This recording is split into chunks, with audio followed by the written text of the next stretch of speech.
y esto entonces se denomina un capacitor de placas paralelas circulares. En la teoría que ustedes tienen allí, dice que el diámetro de estas dos placas es de 18 centímetros.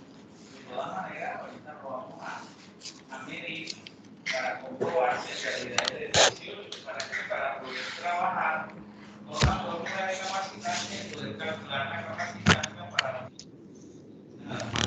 En la parte inferior aquí, esto tiene una regla graduada, una regleta graduada en centímetros y también en milímetros. Ustedes se dieron cuenta que en la tabla que yo les suministré aparece que en la menor, o sea, cuando las dos están pegadas, allí, ustedes pueden ver aquí, hay como especie de unos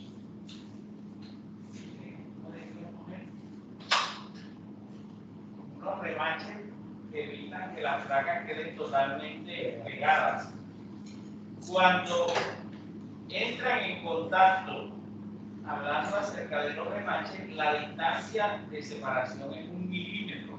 Mírenlo, si ustedes ven aquí, hay 1 milímetro de separación.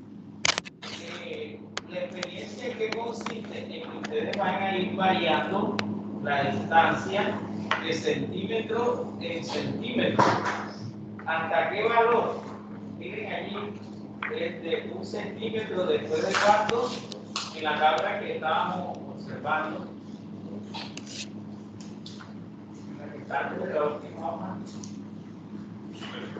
Dice 1 milímetro, perdón, 1 milímetro, después 2 milímetros, 3, 4, 10 y 15, ¿verdad? Entonces, ¿qué vamos a comprobar con esto? Que cuando la separación entre las placas de un capacitor aumenta, la capacitancia disminuye. ¿Se acuerdan que cuando hicimos el experimento con la bolita de icopor que estaba pintada con un material conductor? Entre más cercana estaba la placa, la bolita golpeaba con mayor intensidad, o más rápido, ¿verdad? Eso que quería decir que el campo eléctrico producido entre estas dos placas era más grande y por lo tanto, al ser más grande, las placas habían acumulado mayor cantidad de carga porque el campo eléctrico es directamente proporcional a la carga de las placas. Entonces, cuando yo lo hago en forma teórica, estamos calculando la capacitancia de este capacitor en función de la distancia. Si nosotros utilizamos un medidor de capacitancia, ustedes saben que la capacitancia se da en faradios, entonces si tenemos un multímetro, el multímetro también nos puede medir capacitancia. Entonces conectamos el multímetro al dispositivo, lo que hacemos es que cargamos las placas hasta una cantidad de carga determinada y procedemos a ¿qué? A ir variando la distancia y vamos haciendo la respectiva lectura. Esa lectura me da ¿qué? La capacitancia y la comparo con la que nosotros estamos obteniendo de manera escrita, ¿sí? O sea, de manera teórica. Pero en este caso, como les decía, solamente ustedes van a trabajar la parte teórica. Yo les decía ahorita que todavía no hay una guía de laboratorio específica. Recuerden que de pronto cuando ustedes estudiaron en bachillerato, si había laboratorio en su colegio, había un manual de laboratorio en el cual venían consignados todos los experimentos que uno iba a realizar durante el año. Aquí hay uno, pero era del anterior laboratorio que quedaba por allá por la entrada, estaba situado el laboratorio de física, de mecánica, y ustedes no alcanzaron a conocerlo. Sí, era un laboratorio bastante viejo, obsoleto, y ahora tenemos un laboratorio más moderno.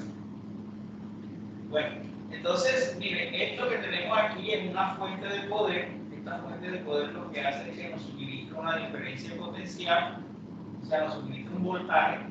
Ella tiene aquí, esto tiene aquí una graduación y ustedes pueden ir variando aquí con este botón, vamos variando la graduación y fíjense que aquí tenemos en esta regleta que esto está expresado en kilovoltios, o sea, cada medida equivale a 1000, ¿sí? Entonces, nosotros podemos fijar una diferencia potencial aquí. Cuando yo fijo una diferencia potencial y conecto estos bordes, los conecto al capacitor, este que tenemos aquí, lo soltamos aquí, conectamos. ¿Qué va a suceder? Que al hacer esta operación, al realizar esta operación o este procedimiento, lo que hacemos es que este dispositivo le va a suministrar cargas eléctricas a las placas y llegará un momento en el cual las placas se van a cargar totalmente. Entonces, en ese momento ya deja de fluir carga porque ya las placas no reciben más carga. Entonces, en la parte, cada placa, una placa quedará cargada positivamente, la otra placa quedará cargada negativamente y entre ellas se va a originar un campo eléctrico uniforme. Miren que esta parte de aquí, en los bordes, se genera lo que habíamos hablado del efecto orden, o sea que el campo tiende a despiertarse, ¿verdad? En los extremos de las placas. Por eso es que trabajamos mejor con la parte interior del campo eléctrico generado por estas dos placas. Yo les decía ahorita, cuando íbamos a comenzar la actividad ya, que la capacitancia del capacitor de placas paralelas era del sub 0 por A sobre D. O sea que yo conozco a E sub 0, que es una constante, ¿verdad? El área la podemos calcular porque el área de una placa circular, o sea, de un disco, es igual aquí. Es igual a que el área es igual a pi por radio al cuadrado. Pero allí en lo que yo les estoy suministrando, yo les dije que el diámetro era 18 centímetros, ¿verdad? Entonces yo puedo decir que el radio es igual al diámetro dividido entre ¿cuánto? Entre 2. Por lo tanto, podemos decir que el área la podemos expresar como de esta forma y me va a quedar pi por diámetro al cuadrado sobre 4. Entonces, si yo quiero el área la calculo con la primera fórmula, conociendo a quién, al radio. Lo calculamos de esta forma. O si no, como tenemos el diámetro, lo calculamos de esta manera. ¿Qué debemos tener en cuenta? Que cuando vayamos a calcular el área, la tenemos que calcular en metros cuadrados, porque eso es una unidad de ¿qué? Del sistema internacional. Ustedes saben que faradio, que es la medida de la capacitancia, está dada en unidades del sistema internacional. Por lo tanto, cuando calculemos el área, la tenemos que expresar. Esta distancia que está expresada en centímetros o esta longitud la pasamos a metros. ¿Qué nos va a quedar? Miren, arriba le va a quedar una constante porque este término es una constante y este término es una constante. ¿Y qué vamos a hacer? Vamos a establecer la tabla de valores que ustedes tienen allí. En esa tabla de valores vamos a asignar valores de distancia, esa distancia expresada en milímetros, para calcular la capacitancia expresada en ¿qué? ¿Qué dice allí? En milifaradios, ¿verdad? ¿Sí? Creo que dice milifaradios. Revisen en la tabla en la parte de arriba. No dice en qué unidades. Bueno, entonces, ya sabemos que entonces esto nos va a dar en faradio. Si nos da muy grande, lo convertimos a una unidad más pequeña. Y realizamos la tabla. Ojo, estas medidas debemos convertirla también a metro. O sea que aquí dijimos que vamos a tener 1, 2, ¿y otro valor? En la tabla, ¿cuál es el valor? 3, 4, 5, 10 y 15, ¿verdad?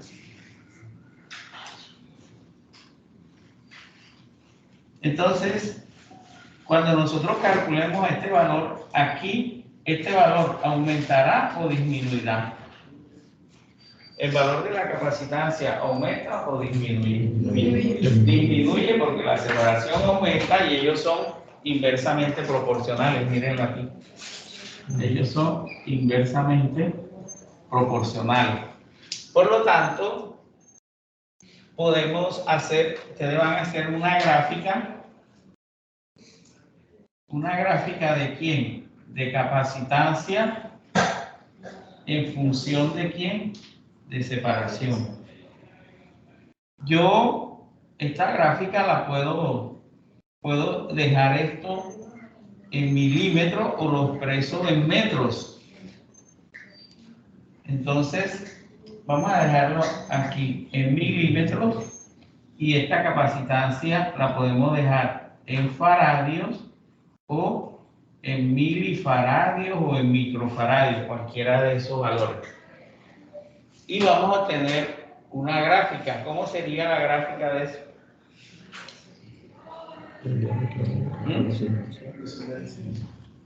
Sería así, ¿verdad? En este punto, ¿qué vamos a ver? Que la distancia nunca va a ser 0, ¿verdad? Porque la distancia mínima, ¿cuánto es? 1 milímetro. Entonces yo puedo tomar aquí 1, 2, 3, 4, 5, 6, hasta 15, ¿verdad? Y vamos a tener aquí unos valores, por lo tanto la gráfica no va a comenzar aquí sobre el eje, sobre el valor del eje vertical. Ustedes van a demostrar que nos da de esta forma. ¿Qué me representará allí la pendiente de esa gráfica? Si es una línea hacia abajo, ¿la pendiente es positiva o negativa?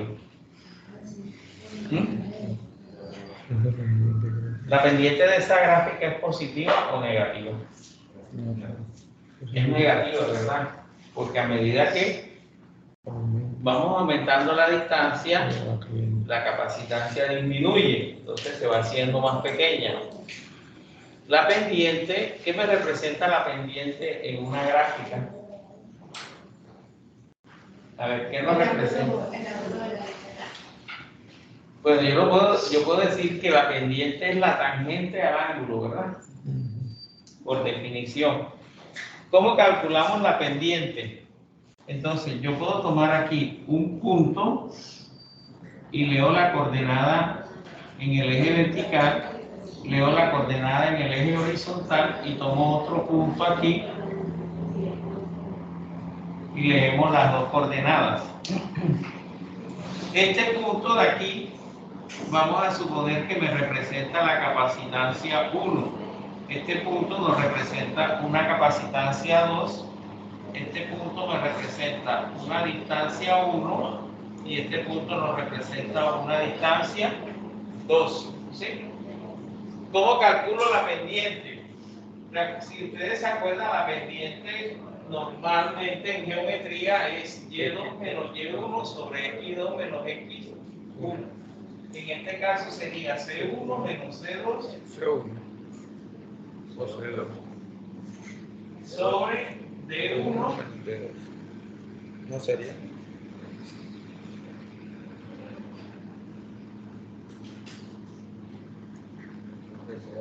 ¿Ah? No sería primero C2 menos C1. ¿Por qué? Porque el punto final menos el punto inicial sobre el... Vean. Sería final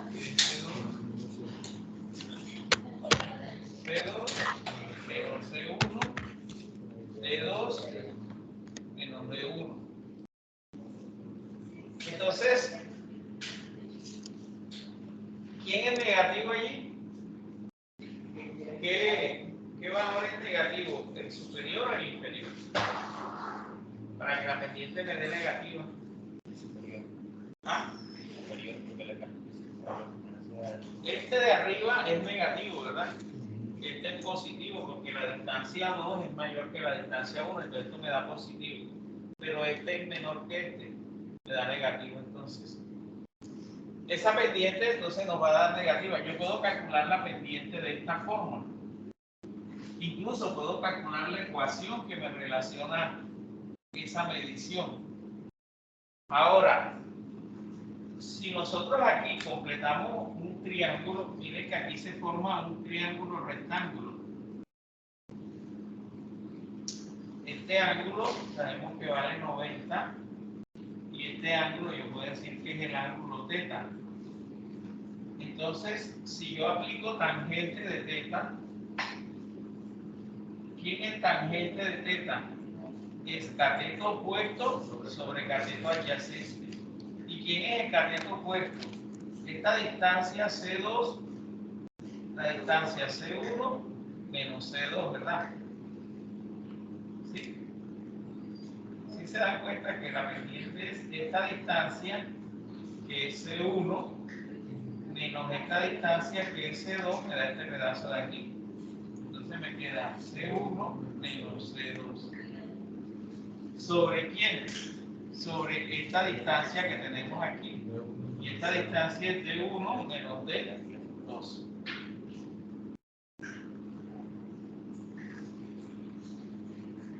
Miren que se parece a lo que está en la parte de arriba, lo único es que está invertido, ¿verdad? Pero no hay problema, porque arriba esa pendiente me da negativa y abajo también da negativa. Porque aquí esto ahora me da negativo, esto me da positivo. Aquí esto me daba positivo, esto me daba negativo. Por lo tanto, yo puedo decir que esto es la tangente, ¿verdad? Entonces la tangente de θ es igual a ¿quién? A m. O sea que la pendiente es la tangente que forma el ángulo de inclinación. ¿Sí? O sea que qué tan inclinado está la gráfica con respecto al eje, ¿verdad?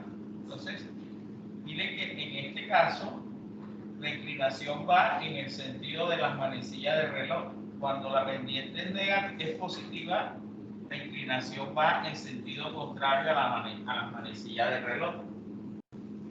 O sea que podemos decir que el ángulo está en posición normal cuando su sentido de giro lo hace contrario a las manecillas del reloj. Y un ángulo no está en posición normal cuando su sentido de giro es el mismo de las manecillas del reloj. Entonces, en el procedimiento que ustedes tienen allí, van a hacer esa gráfica, van a calcular el valor teórico de la variación de la distancia entre las dos placas y vamos a obtener la capacitancia de dicho capacitor. ¿Ok? Esa es la primera gráfica que ustedes van a hacer. Ahora, al comienzo o al inicio de la parte teórica que yo les di, hay otra fórmula que dice que la capacitancia es igual a la cantidad de carga dividido entre la diferencia de potencial, ¿verdad? Entonces, ¿qué vamos a hacer aquí nosotros? Nosotros vamos a calcular la cantidad de carga que se genera cuando yo varío la diferencia de potencial. Miren esta formulita ahora. Q, la cantidad de carga que almacena la placa, es igual a la capacitancia multiplicada por la diferencia de potencial. Esta capacitancia, ¿qué vamos a hacer nosotros para poder utilizar esa segunda fórmula? Vamos a fijar una distancia. Supongamos que ustedes van a decir que la distancia que van a tomar es de 2 milímetros o 3 milímetros, supongamos. Entonces, para esto, nosotros vamos a tomar que la distancia de separación entre las placas es de 3 milímetros. Y ese 3 milímetros, ¿qué me va a arrojar? Me va a arrojar el valor de una capacitancia, y ya lo tenemos aquí. ¿Ese valor dónde lo tenemos? ¿Sí? O sea que ese valor de la capacitancia de la tabla anterior yo lo puedo registrar aquí y me va a quedar entonces que Q va a ser igual a esta capacitancia que tenemos aquí, mírenla, multiplicada por ¿quién? Por la diferencia del potencial. Como esto es constante, entonces hacemos una nueva tabla de valores donde vamos a establecer una diferencia de potencial y vamos a mirar qué cantidad de carga se establece. Entonces vamos a trabajar con quién. Como la fuente está expresada, vamos a trabajar con una diferencia potencial de 100 voltios, de 200 voltios, de 300 voltios y vamos a trabajarla hasta 500.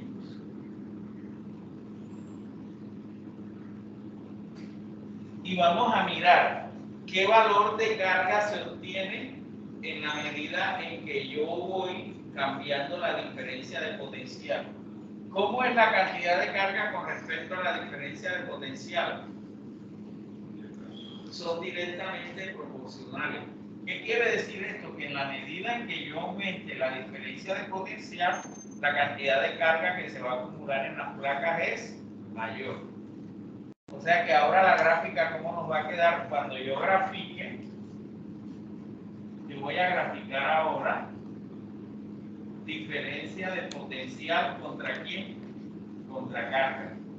Y eso me va a dar ¿qué? Una línea recta, ¿verdad? En este caso, la pendiente va a ser positiva. Miren, sentido de giro contrario a la manecilla del reloj. Aquí el sentido de giro en el mismo que la manecilla del reloj. Entonces, este ángulo no está en posición normal. Este ángulo está en posición normal. Cuando ustedes le hablen de un ángulo en posición normal, significa que el sentido de giro lo hace contrario a la manecilla del reloj y dividiéndose desde el semieje positivo de la X. Entonces ya tenemos la segunda parte, que consiste en que vamos a graficar la diferencia de potencial. Miren que yo les decía ahorita que aquí yo puedo ir cambiando la diferencia de potencial con este selector. Estoy cambiando la diferencia de potencial y las placas entonces también irá cambiando la cantidad de carga que ellas almacenan. ¿Okay? ¿Por qué? Porque hay una variación directamente proporcional entre ellas dos. Ahora, si nosotros partimos de una cantidad de una diferencia potencial y lo vamos disminuyendo, luego ocurre el proceso contrario. La cantidad de carga en la placa va a disminuir en la medida en que yo disminuya la diferencia de potencial. Pero ojo, la distancia entre las dos placas debe ser fija. O sea que yo tengo que fijar una distancia mínima de separación y a partir de ahí es que voy a hacer la variación de la diferencia de potencial. Entonces, un momentito entonces, ustedes van a contestar donde dice preguntas. En la última hoja dice preguntas. Dice, son preguntas de tipo teórico. ¿Cuál es la función principal de un capacitor? Ustedes van a responder eso de manera escrita. En un capacitor de placas paralelas, ¿en qué parte de este se almacena la energía y de qué forma? O sea, van a responder esas 5 preguntas solamente y van a hacer las 2 gráficas que aparecen allí. No con su respectiva tabla. Esa sería la primera, o sea, sería esta primera experiencia que tenemos aquí con respecto a lo que queremos estudiar. ¿Qué queremos estudiar? ¿Cómo es la variación de la separación entre las placas? O sea, o cómo afecta la separación entre las placas la capacitancia de un capacitor de placas paralelas circulares. Entonces, si alguien tiene una regla, podemos medir. No sé si alguien tiene una regla para medir el diámetro de estas placas y corroborar que son de 18 centímetros. Si no, vamos a asumir que es de 18 centímetros. ¿Ok? Bueno, entonces, ustedes si quieren, le toman una foto a esto para que en el informe que van a presentar tengan el dibujo o el montaje de lo que queremos y a la fuente también tomar una fotografía. Eso es la primera parte. Vamos a ver ahora la segunda guía que yo les entregué. La segunda guía se llama la bobina de Pelmos. ¿Quieren? Cogen la foto y después copiamos. No se ve todavía, profesor.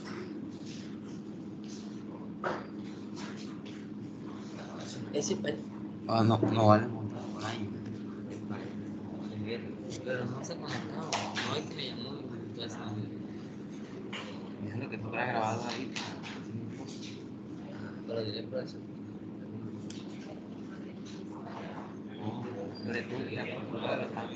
Préstame ahora una copia de la bobina de Pelmos. Profesor, esa no las trae.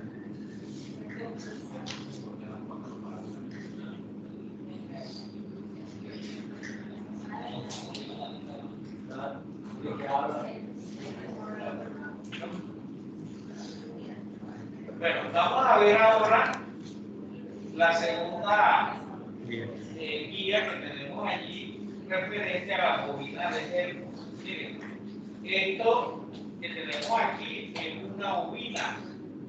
¿Qué es una bobina? Una bobina no es más que una serie de alambres dispuestos, ya sea en forma circular, en forma cuadrada, pero con un número determinado de vueltas.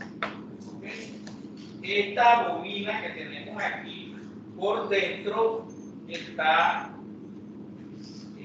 ¿cómo diríamos? Contiene un material conductor, que en este caso es cobre, un alambre de cobre, y ese alambre tiene 500 vueltas. Nosotros necesitamos ese valor. N mayúscula es igual a 500. O sea, 500 vueltas, un devanado de 500 vueltas.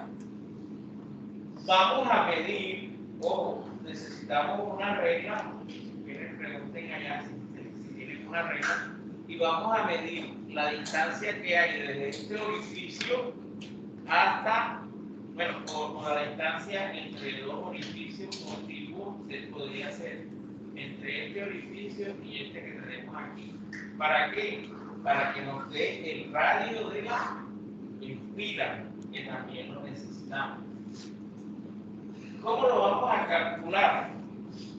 Ustedes saben que en una parte que yo les entregué de los videos estaba la ley de Biot-Savart.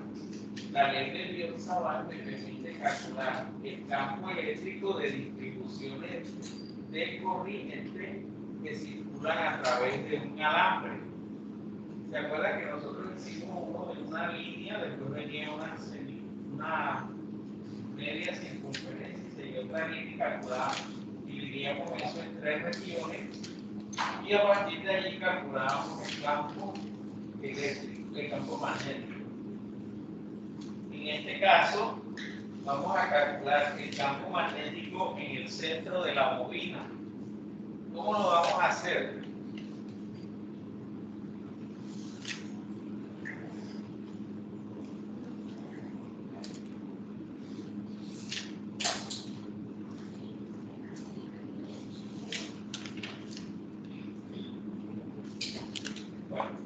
vamos a hacer esto. Vamos a tomar una de las bobinas. Tenemos la bobina. Hay una corriente que circula a través de la bobina, ¿verdad? Del devanado de la bobina. Y vamos a decir que esta bobina tiene N espiras. ¿Qué es espira? Una vuelta. Esa N, vamos a decir que es 500 vueltas. ¿Dónde buscamos esto? Aquí, en la parte esa que dice allí de las letras, dice 500, ¿sí? Dice 500 vueltas de alambre, ¿verdad? Entonces, ya sabemos que esto tiene 500 vueltas.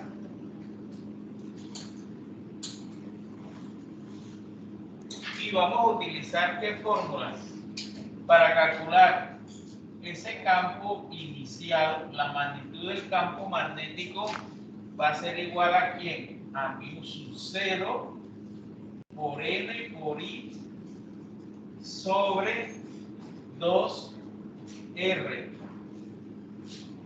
Con esa fórmula nosotros podemos calcular que el campo magnético originado por esa bobina. R, ¿qué es? R es el radio de la bobina, o sea, la distancia que hay a cualquier punto de ella medido desde el centro. Vamos a asumir que la corriente, en este caso, la corriente es de 5 amperes.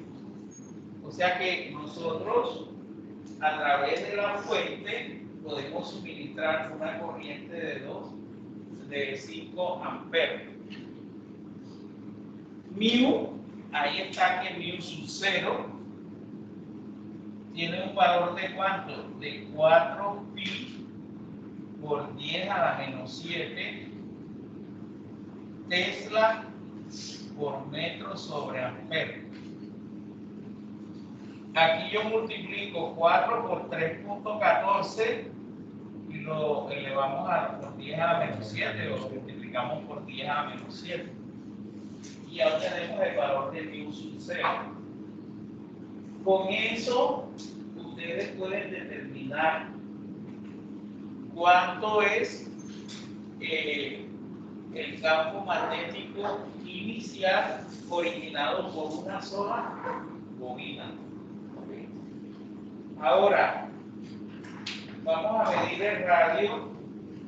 El radio ayer, los compañeros que hicieron la parte experimental decían que era de 21.7 centímetros. Entonces, vamos a utilizar el mismo radio. El radio dio de 21,7 centímetros. Ya sabemos que esa medida la tenemos que convertir a ¿qué? A metros, para poder trabajar en unidades del sistema internacional. Bueno, ya teniendo ese valor o esa medida, entonces, ¿ahora qué vamos a hacer? Vamos a colocar una bobina más.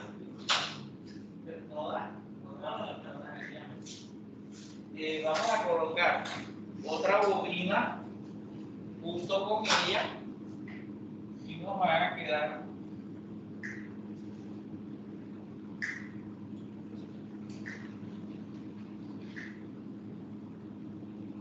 o sea, dos de estas las vamos a colocar como si fueran estas dos placas, ¿verdad? Pero ahora no son dos placas, sino que son dos espiras o dos bobinas, ¿verdad? Dos espiras de alambre. Entonces la colocamos una frente a la otra y cada una de ellas va a originar un campo magnético. ¿Sí? Vamos a ver ese campo magnético lo podemos calcular. El campo magnético originado por esto lo calculamos a partir de la ley de Biot-Savart.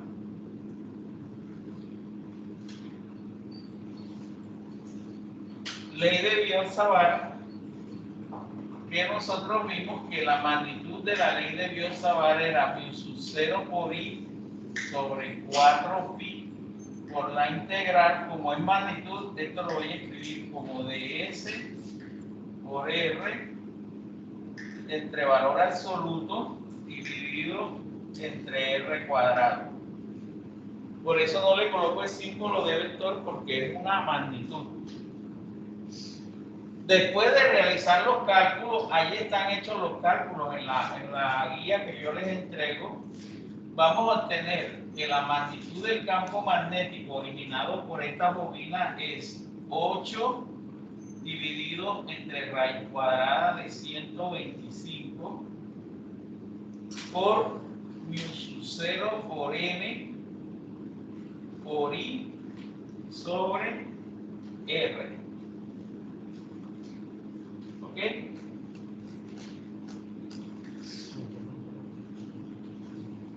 ¿Esto qué es? Esto me representa el campo, la magnitud del campo magnético, magnitud del campo magnético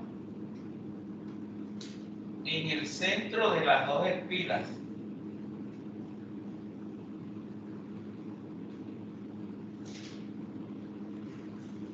O sea, aquí en el punto F.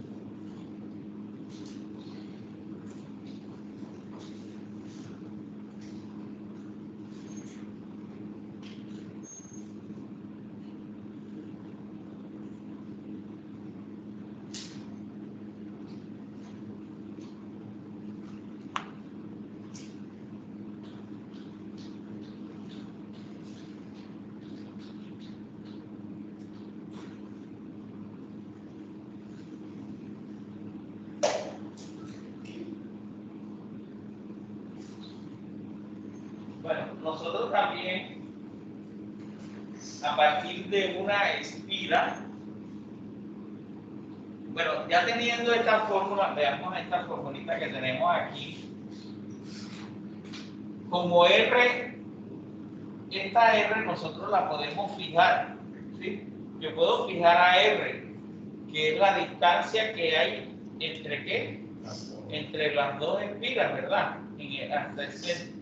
Ahora, esta R equivale a quién? Al radio de la espira. O sea que esta R, que es el radio de la espira, va a equivaler a quién? A la distancia de centro a centro. O sea que si este radio me dio 21.7, yo voy a separar las espiras también. ¿Qué distancia? 21.7. ¿Ok? Entonces, ya tenemos que este valor yo lo conozco a mu sub 0. Yo conozco el número de vueltas y ya conozco a quién, a R. ¿Qué vamos a hacer? Vamos a empezar a variar la corriente. Entonces, vamos a hacer una tabla donde ¿qué? Donde aquí vamos a consignar la corriente y aquí vamos a obtener la magnitud del campo magnético. Entonces vamos a trabajar con corrientes de 1 amper, de 2 amperes, de 3 amperes, 4 hasta 5 amperes. Y vamos a obtener los valores para el campo magnético, para la magnitud del campo magnético, reemplazando ¿dónde? La I por cada uno de estos valores. Y nos va a dar un valor para B. ¿Y qué vamos a hacer? Vamos a graficar a quién, a la corriente contra campo magnético. ¿Qué me debe dar? Una curva, una recta ascendente, descendente. ¿Cómo es el campo magnético con respecto a la corriente? Son directamente proporcionales. Entonces nos debe dar una línea recta aproximada. ¿Ok?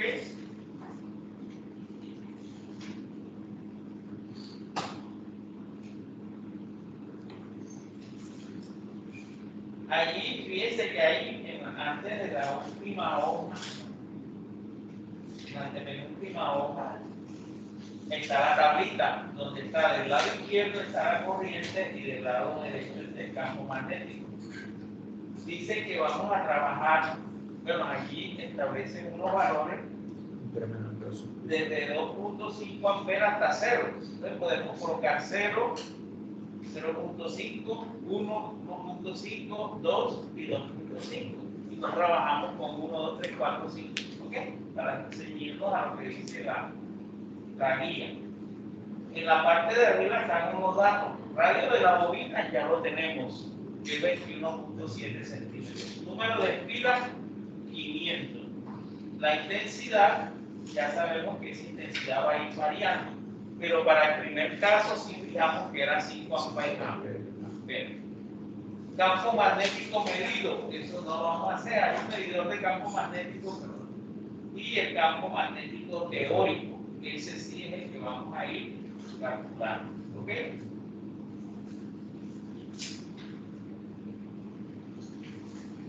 Y vamos a responder las preguntas que están en la última hoja, bueno, antes de la última hoja, que dice cómo se puede calcular el campo magnético de la Tierra utilizando la bobina de Helmholtz. Eso es teoría.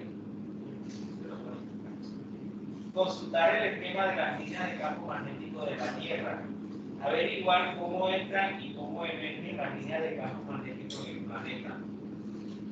Si quisiéramos cancelar el campo magnético de la Tierra colocando una enorme pila de corriente alrededor del ecuador, ¿en qué dirección tendría que moverse la corriente? ¿Qué factores externos pueden afectar el experimento? Eso no lo vamos a contestar. Solamente vamos a contestar las tres primeras. ¿Bien? A, la 1, la 2 y la 3. Esa la vez de Bowie no la vamos a hacer. ¿Ok? Entonces, en eso consiste esta parte del experimento que tenemos el día de hoy. Voy a pasarle en la lista.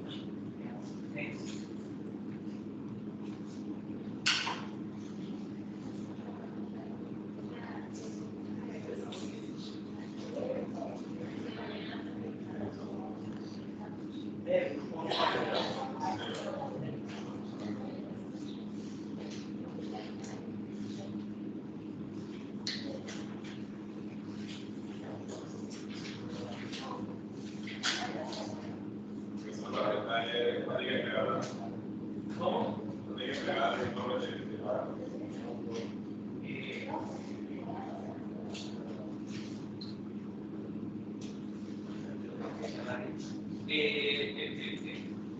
Pero el día máximo el sábado para yo poder tener listas las notas para el lunes.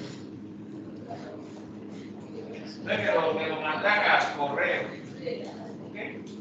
Pero me avisa. El grupo que me manda el correo el trabajo me dice, profe, ya lo envié el correo, grupo fulano, le tomo una parte de la primera hora para yo buscarlo ya. Porque es que a veces el correo llega a correo no deseado.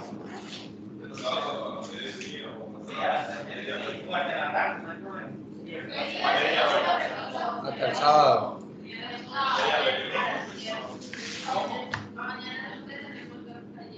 Sí, pero por eso el sábado todo el día.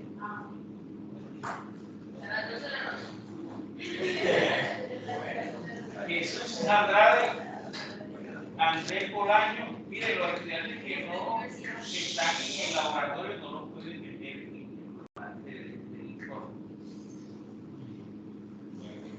Natalia Cantillo, Valeria Castañeda, María Gómez,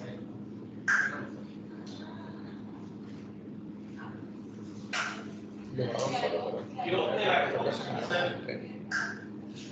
López de la France,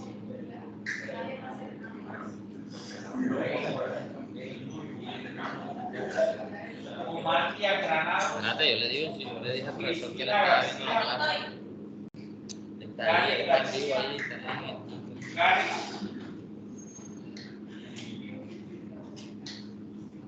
Naim Herrera, Luis Lizarazo,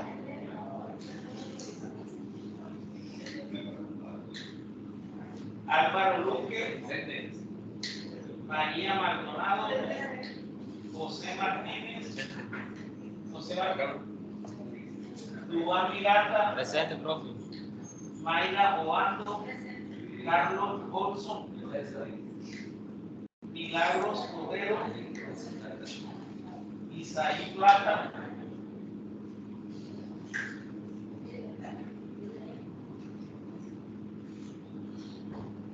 Gerardo Botes,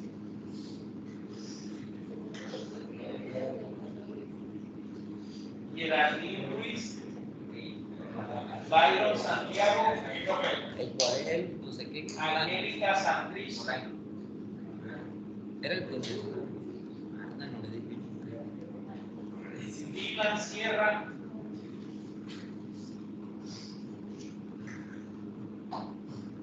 Jeremy Suárez, Diego Tapia, Víctor Tapias, Ana Tomás, Andrés Ruaga,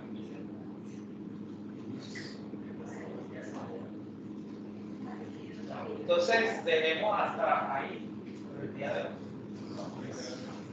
Mire, el día lunes les entrego la nota definitiva. Seguramente el domingo la subo a mi grupo, se las envío a cada uno para que ustedes sí vamos a terminar. Entonces, como la materia no tiene recuperación directamente, elaboración.